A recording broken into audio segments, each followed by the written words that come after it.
अस्सलाम वालेकुम। आप देख रहे हैं मेरा चैनल ग्लोबल वीज़ा मेंटोर। अगर आप भी मुसलमानों की अजीम सल्तनत यानी सल्तनत उस्मानिया के वारिस मुल्क तुर्की जाना चाहते हैं, और अगर आप भी तारीख़ी मसाजिद, खूबसूरत शहरों और इस्लामी सकाफ़त को करीब से देखना चाहते हैं, तो ये वीडियो आपके लिए है।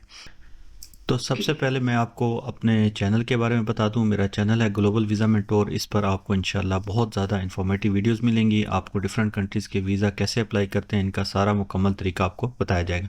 तो चलते हैं अपनी वीडियो की तरफ। सबसे पहले आपने किसी भी ब्राउज़र में, गूगल में जाके लिख देना है तुर्की ई वीज़ा। तो जो सबसे पहला लिंक आएगा, इसको आपने क्लिक करना है। ये लिंक कमेंट बॉक्स और डिस्क्रिप्शन में पिन भी कर दिया गया है आपकी आसानी के लिए, ताकि बहुत सारे लिंक्स से आप बच सकें।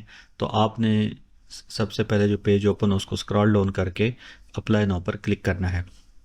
उसके बाद आपने apply for an e visa इसको क्लिक कर देना है, और उसके बाद फिर एक और विंडो ओपन होगी और उसमें आपने जस्ट अप्लाई नाउ पर क्लिक कर देना है।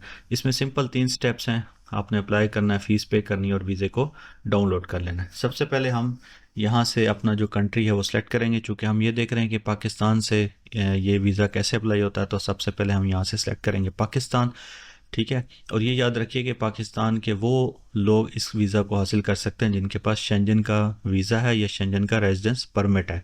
अदरवाइज़ उनको ये ई वीज़ा नहीं मिलेगा, वरना उनको एनातोलिया सेंटर जाना पड़ेगा। यहाँ पर ये बता रहे हैं कि ये वीज़ा जो है 30 डेज़ के लिए वैलिड है। आप अपनी ट्रैवल डेट के मुताबिक इसको मॉडिफाई भी कर सकते हैं, और 48 USD की फ़ीस है।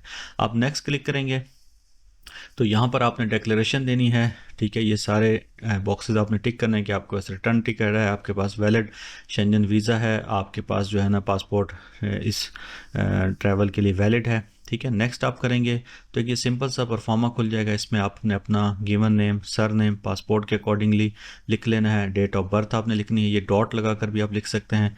प्लेस ऑफ बर्थ आपके पासपोर्ट पे दी होगी, आपने वो लिख लेनी है।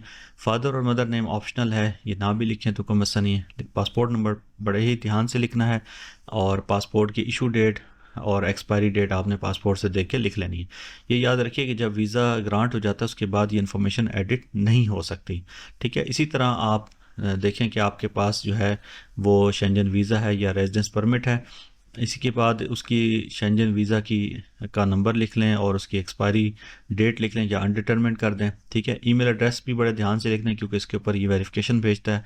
और उसके बाद ये फ़ोन नंबर और एड्रेस आपने यहाँ पर अपना लिख लेना है। उसके बाद आपने चेक बॉक्स को टिक करना है। ये उसके बाद आपको कुछ टर्म्स एंड कंडीशन पढ़ाने के बाद आपने इसको सेव एंड कंटिन्यू करना है। ये इन्फॉर्मेशन आपके पास सारी आ गई है, यहाँ से आप इसको ध्यान से रिव्यू कर लें।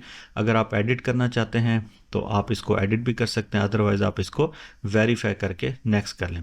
जो आपकी ईमेल एड्रेस जो आपने दिया था उस पर ईमेल आ जाएगी। आपने वहाँ से जाके इसको अप्रूव करना है और 48 USD पे करना है। ठीक है, और फ़ौरन ही, बिल्कुल फ़ौरन चंद मिनट के अंदर आपका वीज़ा ईमेल पर आ जाएगा। आपने वहाँ से इसको डाउनलोड कर लेना है। ये देखिए, मैं आपको एक टेम्पलेट दिखा रहा हूँ। ये क्लाइंट की प्राइवेसी को भी हम मेंटेन रखते हैं, तो इसमें जो ना कुछ डाटा मैंने एडिट करके दिखाया है। ये जो वीज़ा है 6 मंथ्स के लिए वैलिड है, 30 डेज़ आपको स्टे अलाउ करता है। ठीक है, और 48 USD इसकी फ़ीस है। आप मुझे कमेंट में ज़रूर बताइएगा। किसी और टॉपिक पर अगर आपको वीडियो चाहिए तो मुझे ज़रूर बताइएगा। अपना बहुत सारा ख्याल रखिएगा।